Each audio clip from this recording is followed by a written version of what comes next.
wait, I haven't been doing my smashes or passes. This has become my new obsession. Like, I cannot put this series down. It is...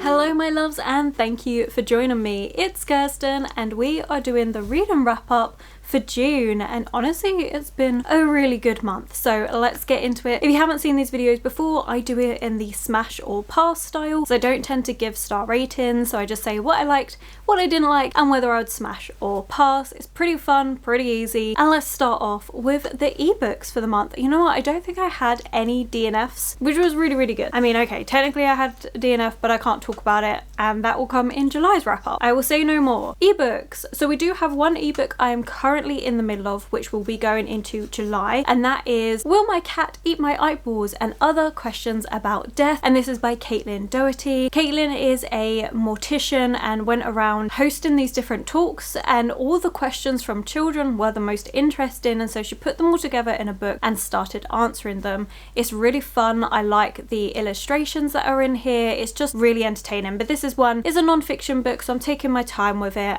So yeah, that will be finished up in July, but I'm enjoying it so far. Then we have Bear Town by Frederick Backman. I really enjoyed this book. I thought it was such an interesting look. So we're in this small little town whose main passion in this town is ice hockey, and you can't escape it in this town. Currently the junior team is doing really well, and they're about to do the semi-final, and if they win this and then win the final, it will bring back investors into this town, which they desperately need because this town has not been doing well. So they desperately need the juniors to win. So there's a lot of pressure. You see how it affects different people, what it means to different people in the town. Unfortunately, something really terrible happens and you're seeing the fallout. I really enjoyed it. I loved the writing style. I loved how it was a focus in on these different people around the town, so you really got to feel for the whole community rather than just one perspective. Really loved it. Would like to continue on with these books. This was my first Frederick Backman book, and I can clearly understand why he's much beloved because it was so well done. We then have Mortal Follies by Alexis Hall, and this is a really fun Regency fantasy romance. It definitely, when I was first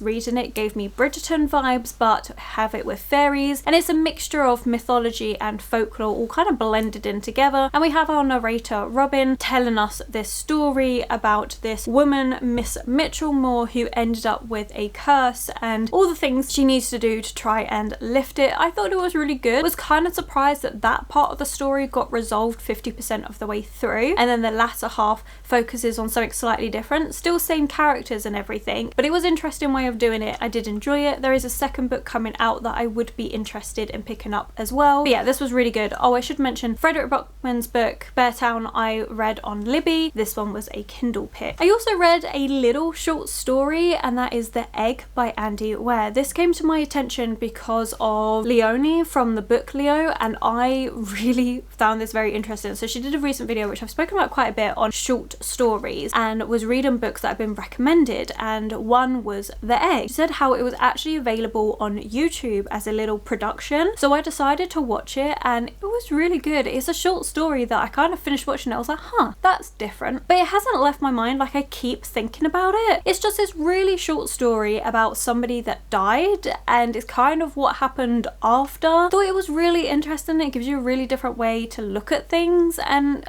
yeah, I really liked it. I'm not going to say more because it's just a little short story, and if you want to watch that video, just type in The Egg into YouTube by Andy Ware and you'll see it come up. It was surprisingly good. I enjoyed it. And then we have King of Battle and Blood by Scarlett St. Clair. This one I picked up because of Bookish Daddy, so thank you for the recommendation. I picked this one up because he said it was like A Court of Silver Flames, but better. And I can kind of see where he's coming from in the sense of Cassian and Nestor's relationship. What A Court of Silver Flames actually explores wasn't similar. I would actually say this book is similar to a book I read when I was a lot younger, and that was by L.J. Smith and the Night World series. I'm not going to go more into it because it was an accidental spoiler because I guessed it and I didn't realize it was going to be so similar, but I enjoyed this one. It was fun. We're following a main character, Isidore, who ends up being married to the vampire king, and she never wanted to get married, but she will do it to save her people, and then she starts realizing maybe everything we've been taught isn't actually true. Things aren't quite as they seem.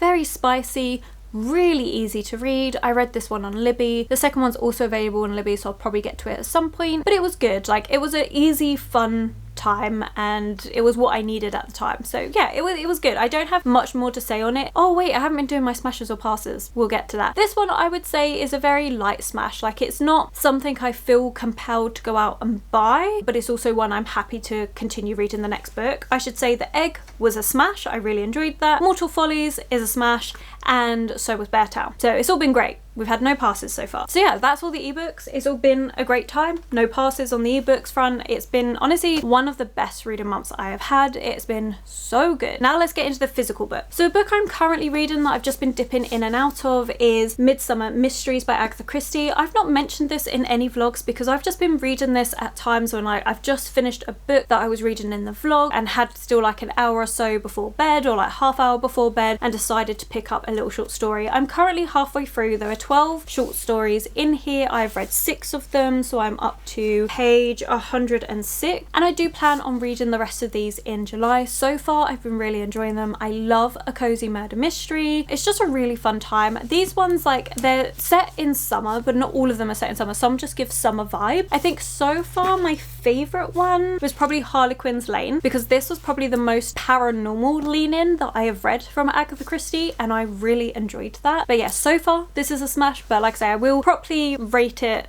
when I've actually finished it, most likely in July. We have Nettle Black by Nat Reeve. This is also a smash. This one I read particularly for my queer reading vlog. However, I then realised that all of these physical books I've got to talk about, apart from the Midsummer Mysteries, they're all queer in some way. But this was a really good book. This is a historical fiction book, and it was a little bit slow for my taste, but I think it was really well done. I enjoyed the humour in here. We're following Henry. Now, Henry has run away from home because his sisters want him to marry. At the time, they're like, she is Henrietta, she needs to marry, and Henry's like, no, that's not for me, and so runs away from home and ends up in the Daliangle Division, which is basically this little town's detective agency. And there's a lot of things going on. We've got a decapitated head that turns up. We have Henry ended up investigating his own missing persons case. Like, there's a lot of things going on, but all of these cases are in the background. The main story is around Henry finding themselves, learning to accept themselves, and I think it's a really good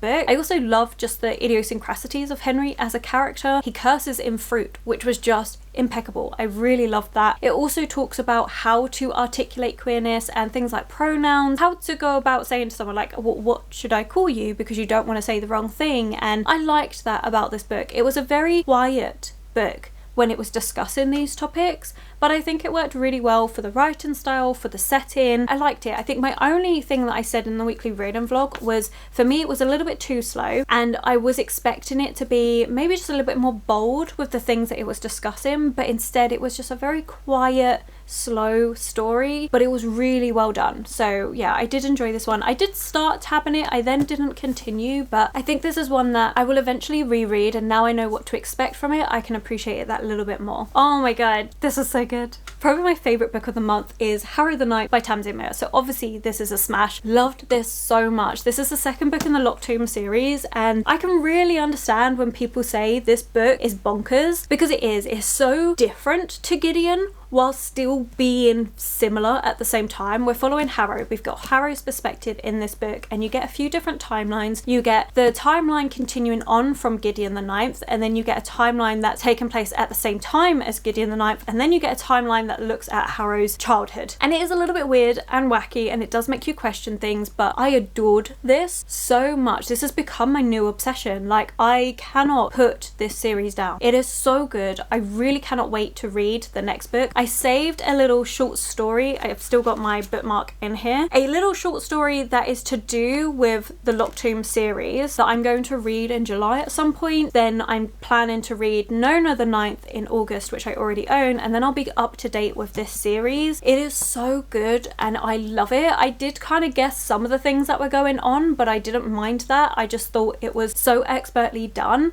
and I didn't guess everything to do with the twist. It was just brilliant. I loved it so much. So for those that don't know, Gideon the Ninth, the first book, is a sci-fi series. We have necromancers in space. In that first book, Gideon is trying to escape off the 9th planet, but Harrow stops her and goes, oh, by the way, you're going to be my bodyguard to this event thing. And Gideon's like, hell no. And Harrow's like, yeah, you don't have a choice. I'm your princess. Do as I say. And so they end up going to this first planet in their solar system to do these series of trials, and they don't really know what they're there for. They just know they've got to do these trials, and it's going to give them this I can't pronounce the name, but this influential position basically. And so Harrow's got to try and do this. Gideon's meant to be her bodyguard, and while they're there, lots of murders start happening. So it's a bit of like a murder mystery, trials, sci-fi, like there's a lot of different things going on. Lots of people do say it's confusing. I think it's complex, not necessarily confusing. The second book, again, lots of people say it's confusing. I'm going to stick to it's complex. It makes you think. It is intricate, but it's so well done. And for me, I didn't find it confusing because I kind of sussed out what was happening quite early on, and I loved it because I wanted to figure out why is it happening?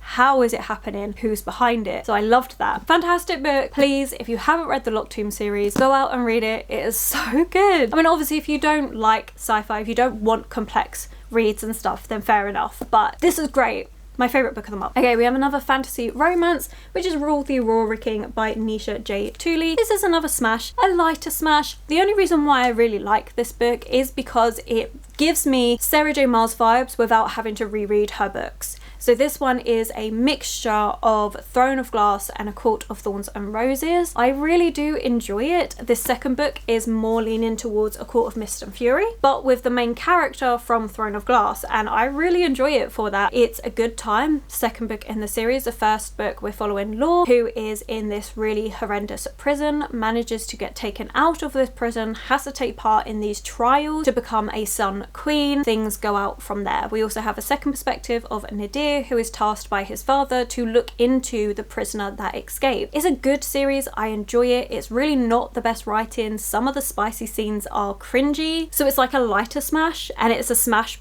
because of the fact that I like Sarah J. Maas. I think if it wasn't for that, I wouldn't be interested in it. The third book has just come out. I will get it. I will read it. And it gives me those Sarah J. Maas vibes. And I recommend it to my sister because I think she would also enjoy this series. Okay, the last three books. Honestly, this is a really quick video. I've done this really quick. Either I'm just talking really quickly or I'm just not waffling as much. But I think because I've just filmed a really long ass video, so I'm kind of like not wanting to waffle as much. Also, I feel like I haven't read that much, but I have read a lot. So I've actually read oh no I don't, I have 5 more books to talk about. Okay, skip the waffle, carry on. We have Foul is Fair by Hannah Capin. This is a fantastic book that is a Lady Macbeth retelling in a contemporary setting. Our Lady Macbeth is Jade, and Jade has been sorted at this party that she was going to on her 16th birthday, and she is out for revenge. And it is a tale for revenge, and it is for all those girls that wanted revenge. It's a bit like a fever dream of this girl taking revenge with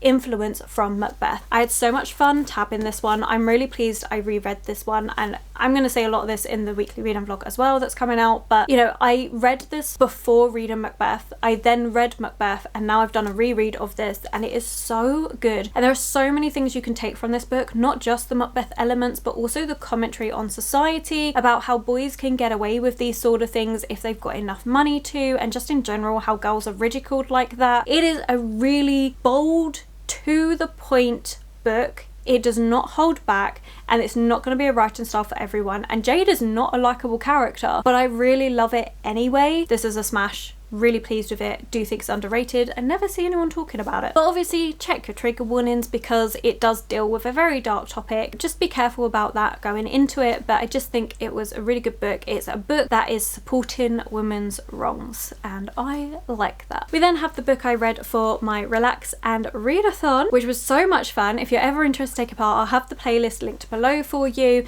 It's a 24-hour readathon where the main point is just to relax and read, and we've also done some like bingo board now where we have some lifestyle prompts as well to really hone in on the relax part of the day. And the book I read for that video is Evocation by S.T. Gibson. I really enjoyed this one. The writing style is nowhere near as beautiful as A Dowry of Blood, and so for that I prefer A Dowry of Blood, but this was fun and entertaining. Oh, I should say, because I did say that I read books with queer elements in them, this one has a sapphic romance happening. It's a background, it's not too much in there. This one has transgender with Jade's best friend Mad, and this one we're following 3 different perspectives, but the main one is David, and he is I think it's like a summoner. There is lots of different names for different things that you can do within the occult, and David is one that can commune with ghosts, except during one visit that he's doing where he's trying to commune with this woman's husband, turns out that there is this darker entity who then kind of takes over, and he's like,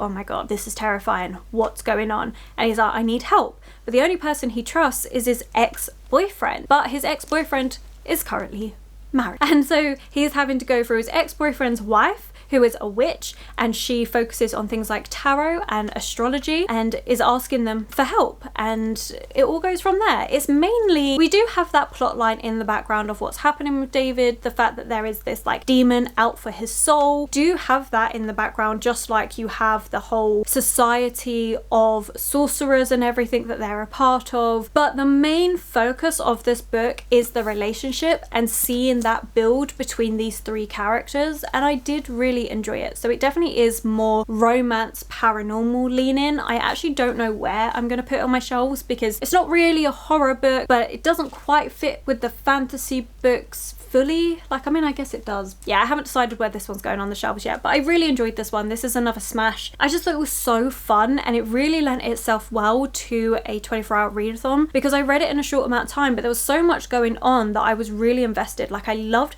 the relationship. I loved the way that was growing. I loved how they had to really look into themselves and grow as people. I also enjoyed the plot line and was curious about that, so it kept my interest high. So yeah, this was really fun. And then we have The Tainted Cup by Robert Jackson Bennett, and this one was the Discord book club pick for June, which if you ever want to take part, I'll have Discord linked below. We do a monthly book club and it's really good fun, and this one is the one that won for June. Really pleased we finally got round to reading it. This is a fantasy mystery book and it was so good. I loved the writing style in this. I really enjoyed our characters. We're following main character Din, and he is an assistant to this investigator called Anna, and Anna is basically Sherlock Holmes. The descriptions are Sherlock Holmes, like that's what it is, but they are called out to this scene where somebody has died because a tree has erupted from their body. Now this wouldn't be too unusual because in this world there's lots of different contagions that kill off people in a variety of different ways. However, what makes it weird is the fact that if it's a contagion, everyone in the house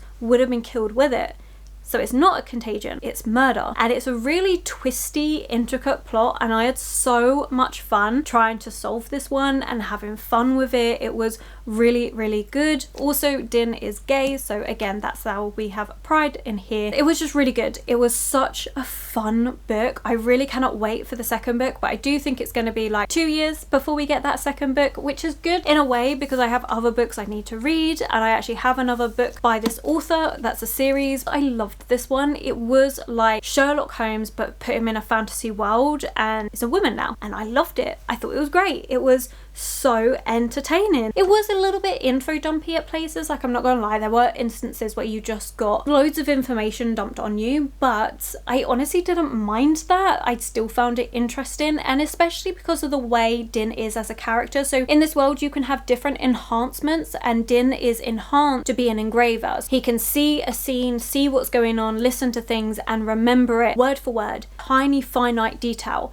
and be able to regurgitate it upon request. And so it's in those moments where you sometimes get info dumping on how that works. How do we have these enhancements? What causes these enhancements? So you get info dumping around that. I kind of don't mind, and I do have a theory for this series, which honestly it could be completely wrong because all my other theories definitely were. I feel like it could be, and I'm so intrigued to see where this is gonna go. So yes, another smash. And then I do have 2 more books. Actually, one of them is a DNF, so I should have mentioned right at the start, but I did a video for Your Paper Quest, which I had a lot of fun with. I took a day just to relax and read the books that were sent to me. Well, the book I ended up DNFing in that video was the Teddy and Bara show. It was a shame. So this one is, we're following these 2 characters, Teddy and Bara, and they are are kind of running away from their lives, decided to become clowns, and they end up getting kidnapped by Al Capone. I never got to that part in it though, because there were certain things I just struggled with in the writing of this book, unfortunately, so that is a DNF, as a result a pass. I might get back to it eventually, but for now it's a DNF. And then the book I finished for that one is California Hustle by Jeffrey Messino, and this one was fun and entertaining. We're following a main character who is a con artist, except he's kind of lost his touch. He's really not very good at it,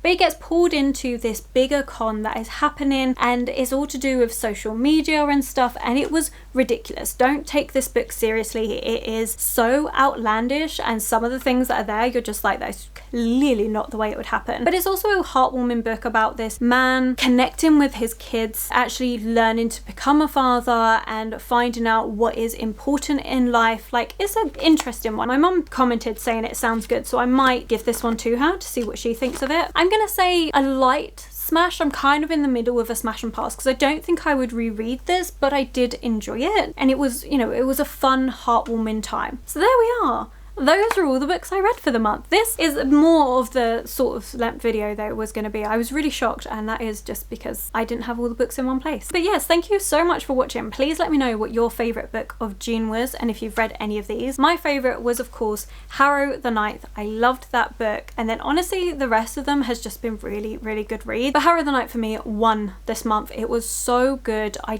love this series so much. But I hope you've all had an amazing reading month. I have honestly loved the books that I've been reading. I think I've been very lucky with my TBR this month. All of these ended up being such strong books that I just enjoyed. I'm just gonna end up waffling on about nonsense, so I'm gonna leave it there. So as I said, let me know what you've been up to. Let me know what books you've read and what was your favourite or least favourite that you read in June. I think if you made it this far, then let's put a skull for Harrow the Ninth in the comments below. If you've made it this far, you just don't know what to comment. And thank you so much for watching. I know I say it in every single video, but genuinely thank you for taking the time to watch these videos, to comment and interact. It really does mean a lot. And if you have enjoyed this video, then do consider giving it that thumbs up, subscribe and commenting. Those three things really help this channel out. My social media links and anyone I've mentioned will be linked below for you, and I will of course catch you in the very next video.